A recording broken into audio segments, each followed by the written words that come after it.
안녕하십니까, 김성환입니다. 오늘은 1대1 제자 양육 첫 번째 만남, 구원의 확신에 대해서 함께 대화하겠습니다. 오늘 저희들이 함께 살펴볼 과의 교육 목표인데요. 동반자가 믿음의 지정의 세 측면을 설명할 수 있다. 동반자가 구원의 확신을 고백할 수 있다입니다. 보통 루틴을 저희들이 한번 제시를 합니다. 그래서 시작할 때 양육사분께서 기도로 시작을 해주시고요. 식사 또는 티를 마시면서 한 주간의 삶이 어땠는지, 또 힘든 일은 없었는지, 또 중요한 기도 제목은 무엇인지 한번 점검을 해주시면 되겠습니다. 주일에 받았던 은혜의 말씀을 함께 리뷰를 해보고요. 그 중에서 어떤 내용을 내 삶에 적용할 것인가, 그 부분은 꼭 나누어 주시기를 부탁드립니다. 그리고 이제 지난주에 저희들이 배웠던 내용을 리뷰해 주시면 좋습니다. 특별히 저희들이 살펴봤던 것처럼 구원의 서정이라든지 지난번에 배웠던 그 상황에 따라서 내용을 점검해 주시면 되겠고요. 이번 과에서 함께 암송할 구절은 요한 1서 5장 13절 말씀입니다.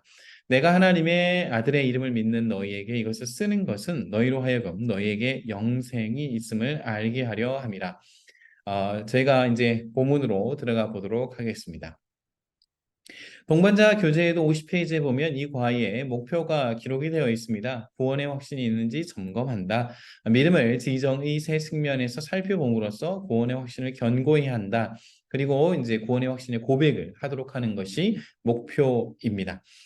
중요한 것은 양육자분이 이렇게 내용을 잘 전달드리는 것도 중요하지만 동반자분이 표현을 하시도록, 정리를 하시도록, 고백을 하시도록 그것이 더 중요하다는 관점을 기억해 주시면 좋겠습니다.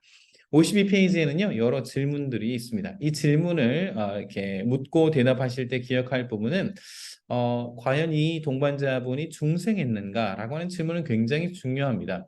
중생은 어떻게 확인하실 수 있냐면요. 하나님을 감각하기 시작하는 그 시점이 바로 중생의 시점입니다. 어떤 방식으로든 예수님을 믿고 예배를 통해서든지 어떤 방식으로든지 예수님을 영접한 사람은 그래서 그 마음에 영혼이 새로 거듭난 사람은 새로 태어난 사람은 하나님을 이제 이해하기 시작하고 감각하기 시작합니다. 죄를 미워하기 시작하고요. 또 말씀을 사모하게 되고 하나님의 은혜를 사모하는 마음이 생기게 됩니다. 그래서 그 마음이 있는지 그런 하나님을 감각하는 그 감각이 있는지를 확인하는 것이 중요합니다. 이것이 없다면 예수님을 전하고 예수님을 믿을 것을 권하는 것이 필요한 것이죠. 이 중생케 되면 성령님께서 행하시는 역사입니다. 사람이 하는 것은 아니고요. 그러나 저희들을 통해서 정확하게 복음이 제시될 필요는 있다 하겠습니다. 만약에 중생을 했다면 이번 과에서는 그 중생한 사람에게 구원의 내용을 충분히 전달드리는 것이 중요합니다. 54페이지에 전인격적인 구원의 측면에 대한 커멘트가 있어서 제가 쿼테이션을 가져왔는데요. 앞에 화면을 보면서 한번 읽어보면요. 당신이 그리스도에게 당신의 지성과 감정과 의지를 헌신하는 것입니다. 다시 말해 당신의 전 인격을 그리스도에게 내어드리는 것입니다. 이렇게 기록되어 있습니다. 구원은요, 이렇게 천국 가는 어떤 티켓을 따내는 개념이 아닙니다. 사실 하나님께서 우리를 구원하신 이후에는 이제 하나님의 자녀로서 그리고 예수님과 성령님과 하나님과 동행하는 그 관계적인 삶의 변화가 구원입니다. 영생이신 하나님께 연결이 된 것이죠. 그래서 생명이 생긴 것입니다. 마치 나무에 가지가 연결되어 있으면 거기서부터 꽃을 피우고 열매를 맺는 것처럼 우리가 영생이신 하나님께 연결이 됨으로써 이제 하나님과 동행하며 하나님을 닮아가는 그런 과정이 바로 구원이라고 말씀드릴 수 있겠습니다. 특별히 이제 구원에는 세 가지 측면이 있다고 말씀하죠. 보통 지정의 세 가지 측면의 변화가 있는데요. 첫 번째 지적인 측면에서 점검해야 될 중요한 네 가지 질문이 있습니다. 그 이제 교재에 있죠. 예수 그리스도는 누구신지, 예수님께서 어떤 일을 행하셨는지, 지금 예수님은 어디에 계시는지. 그래서 예수님 믿을 것을 권하는 질문들로 이루어져 있습니다. 이제 동반자 교재 56페이지 보면 여러 구절들이 있고 그것에 대해서 답을 하도록 되어 있거든요. 이런 답은 이제 말씀을 찾아보면 정확하게 나오는 답들이죠. 이런 답의 과정을 통해서 동반자분에게 전달해야 될 핵심 주제는 바로 이것입니다. 예수님은 바로 하나님께서 보내신 하나님의 아들이시다. 예수님은 하나님과 같은 신성을 가지고 계신다 하는 내용을 전달해 주셔야 합니다. 두 번째 예수님께서 어떤 일을 행하셨는가? 예수님께서는 십자가의 죽으심으로써 우리의 죄에 대한 대가를 지불하시고 우리를 구원하셨다. 이것은 이제 값을 지불하다라고 하는 의미를 가집니다. 구속이라는 말은요, paid off 하셨다라고 하는 의미를 가집니다. 그래서 사실 이제 죄를 가지고 있는 사람이 지불해야 될 대가는 생명값입니다. 그래서 사망이라고 했죠. 영혼은 사망으로 들어갈 수밖에 없는데 하나님의 법칙에 의하면 죄를 지은 사람은 그것에 대한 생명값을 지불해야 합니다. 그런데 예수님께서 저와 여러분들을 위해서 대신해서 자신의 생명을 지불하신 것이죠. paid off 하신 것입니다. 그래서 저희들로 하여금 자유를 얻게 하신 것, 하나님의 자녀가 되게 해주시고 자유인이 되게 해주신 것, 그것이 바로 예수님께서 십자가에서 이루신 일입니다. 이 일들을 통해서는 하나님께서 우리를 사랑하심을 나타내시는 그런 증거로서 우리에게 보여주신 것이죠. 십자가의 사랑은 하나님의 사랑의 증거입니다.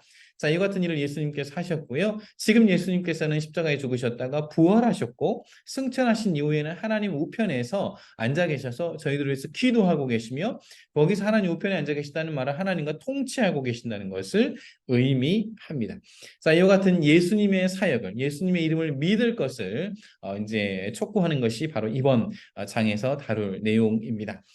이 내용을 예수님께서 행하신 일을 받아들이도록 마음으로 받아들이도록 그렇게 동반자분에게 요청하시고 동반자분이 이 예수님에 대해서 한번 설명을 해보시도록 하는 것이 필요합니다. 자, 두 번째는 감정적인 체험입니다. 신앙에는요 감정적인 체험이 반드시 있습니다. 예배를 드릴 때 하나님을 믿을 때 나의 죄를 발견하게 될 때 회개하게 될 때 성령의 그 위로하심을 경험하게 될 때 여러 감정적인 반응이 나타납니다. 그런데 이 감정적인 반응은 달라요. 극적인 반응으로 나타나든지 아니면 잠잠하게 이런 위로와 감동으로 올 때가 있습니다. 대표적으로 성경에는 이제 바울과 디모데를 들 수가 있죠. 바울은 이제 사도행전에서 보면 다메섹으로 가는 길에 예수님을 극적으로 경험하게 됩니다. 그러나 디모데는 어렸을 때부터 성경을 배웠고요. 바울을 통해서 예수님을 영접했던 잔잔하게 믿었던 그런 대표적인 목회자입니다. 그래서 다를 수 있다는 것을 알려주시고요. 그래서 저희들이 믿음의 근거를 둘 때 내 감정이 중요합니다. 그러나 내 감정에 따라서 어떤 구원이 취소된다든지 내 믿음이 없어진다든지 하는 게 아니다. 그것은 하나님께서 구원해 주신 것이다 라고 하는 사실을 알려주시기 바랍니다. 그래서 저희들 감정을 의존하는 것이 아니라 하나님의 은혜에 의존해야 하겠습니다. 그 이제 감정은요 하나님의 말씀을 저희들이 받고 나서 하나님의 은혜를 경험하고 난 그런 결과로 나타난다는 사실을 기억할 필요가 있겠습니다. 58페이지 굉장히 중요한 부분이 있어서 제가 코테이션을 가져왔습니다. 감정적인 체험은 필요합니다. 그러나 특별한 감정적인 체험만 구하면 그리스도를 통해서 하나님과 맞게 된 참된 인격적인 관계에 대한 확신을 잃기 쉽습니다. 그렇게 기록이 되어 있어요. 그 이제 너무나 그 격정적인 어떤 그런 감정을 추구한다든지 눈물을 추구한다든지 어떤 외적인 변화만을 추구하는 것이 아니라 말씀이 내 마음에 살아서 움직이는가 하나님께서는 저와 성도님들에게 언어를 사용할 수 있는 능력을 주셨죠. 사람에게만 주신 능력입니다. 하나님의 형상을 가지고 있는 사람만 하나님과 굉장히 깊은 커뮤니케이션을 할 수 있습니다. 그것이 하나님께서 저희들에게 주신 선물이죠. 그리고 저희들에게 언어를 통해서 하나님의 말씀을 선물로 주셨습니다. 하나님이 누구이신지를 성경을 읽으면 충분히 알 수 있도록 깨닫게 해 주신 것이죠. 그래서 감정은 결과라는 사실을 이해할 필요가 있고 그것을 설명하도록 도와주십시오. 세 번째는 이제 의지적인 결단에 대한 필요입니다. 이제 성경에 보니까요, 예수님께서는 복음을 전하시고, 하나님이 누구신지를 나타내시고, 예수님께서 사람을 만나실 때 믿음으로 나올 것을, 예수님을 따를 것을 요청하는 장면들이 있습니다. 한 젊은 관원이 예수님께 와서 물었어요. 예수님, 성경에서 제일 중요한 계명은 무엇입니까? 그랬더니 예수님께서는 성경이 무엇이라고 기록되어 있느냐라고 했을 때 이 젊은 관원이 하나님 사랑하는 것과 이웃을 사랑하는 것입니다. 그렇게 대답을 했어요. 예수님께서도 이것을 요약을 하셨습니다. 자, 그렇다면 네가 나를 믿는다면 너의 재산을 이제 버려두고 팔아서 가난한 사람들에게 나누어주고 나를 따르라. 그런 믿음의 길을 걸으라. 그렇게 요청을 하신 바가 있습니다. 두 번째는요. 또 이제 앞을 보지 못하는 소경이 있을 때 그런 그 자신의 한계를 넘어서서 예수님의 앞으로 나오도록 예수님을 찾도록 그런 고백을 드리도록 요청하는 장면이 있습니다. 그래서 저희들도 마찬가지죠. 예수님을 믿는다고 할 때 우리 스스로 입으로 고백할 것을 예수님이 필요합니다. 그렇게 고백할 것을 예수님은 요청하십니다. 그래서 동반자분에게 저희들이 적극적으로 예수님 믿는 믿음의 표현을 해야 한다는 것을 알려주십시오. 그리고 적극적인 측면에서 큐티라든지 예배 설교 말씀을 적는다든지 예수님 앞에 은혜를 구한다든지 이런 기도를 적극적으로 드리는 것이 의지적으로 필요하다는 것이죠. 자, 이와 같은 지적인 측면에서, 감정적인 측면에서, 의지적인 측면에서 저희가 믿음의 내용, 구원의 내용을 살펴봤고요. 이제는 예수님의 그 믿음의 내용에 근거해서 성경이 말하고 있는 내적인 증거가 있습니다.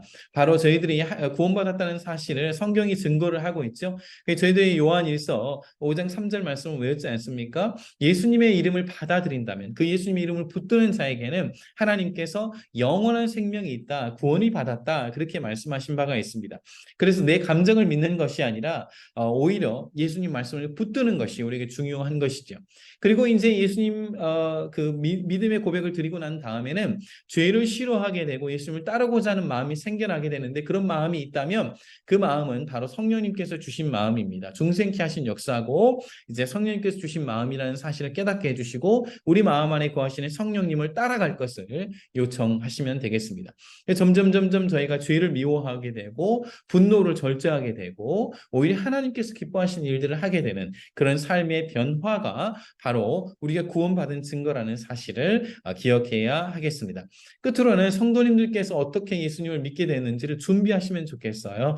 그래서 저 같은 경우는 이제 고등학교 2학년 때 한 2만여 명이 모이는 이제 청소년 집회가 있었습니다. 그 집회에 가서 예수님을 깊이 영접하게 되는 그런 격정적인 그런 신앙의 체험이 있었고요.